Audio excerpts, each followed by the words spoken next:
আজ আমরা বাসা থেকে বের হয়ে গিয়েছি। আজ কোথায় যাচ্ছি, কি করছি, কি খাচ্ছি সব কিছু দেখতে পারবেন এই ভিডিওতে। আসসালামু আলাইকুম, আশা করি সবাই ভালো আছেন। দেখেন আমরা আজকে মা মেয়ে মহা খুশি, খুব আনন্দে মুক্ত আকাশে উড়ে বেড়াচ্ছি পাখির মতো। যদি ডানা থাকতো তাহলে আসলে উড়ে বেড়াতাম, সেটা তো কোনো ওয়ে নেই। তাই আজকে আমরা অটো রিকশা করে উড়ে বেড়াচ্ছি। মানে দিনটা ছিল অসম্ভব সুন্দর, পুরো বাতাসে চারদিক ভরা। এটা আমার কিছুদিন আগের ভিডিও, সময়ের কারণে করা হয়নি, তাই আজকে আমার দিতে হচ্ছে। চলে এসেছি আমরা সুইমিংয়ে এসে দেখি পুরো সুইমিং পুল খালি। আমি তো মহা খুশি যে চাইলেই আমাকে আর কেউ বাধা দিতে পারবে না। আমি পানি দেখে তো পুরা নাচতে শুরু করে দিয়েছি দেখেন। কিন্তু একটা মজার ব্যাপার কি জানেন, আমি না সাঁতার জানি না, তারপরও কি হয়, আমাকে মানে কেউ যদি পানিতে নামতে বলে আমি এক লাফ দিয়ে নেমে পড়ি।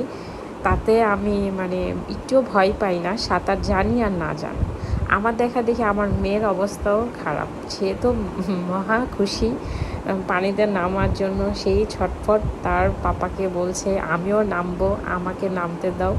এই তো আমরা সুইমিং শেষ করে এখন উপরে এসে বসে মানে একটু রেস্ট নিব, তারপর আমরা খাওয়া দাওয়া করতে যাব। দেখেন রাতের ভিউটা কত সুন্দর। ঢাকার আসলেই 300 ফিটের রাস্তার যে ভিউটা সেটা রাতেই বেশি সুন্দর হয়, মানে আমার কাছে বেশ ভালো লাগে।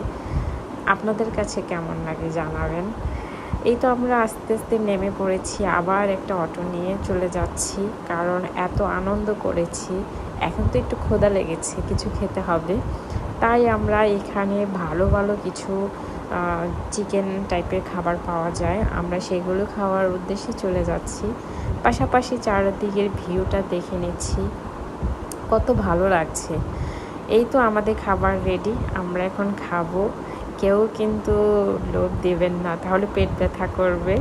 মাঝে মাঝে ফ্যামিলিকে সময় দিবেন। ভালো থাকবেন, আল্লাহ হাফেজ।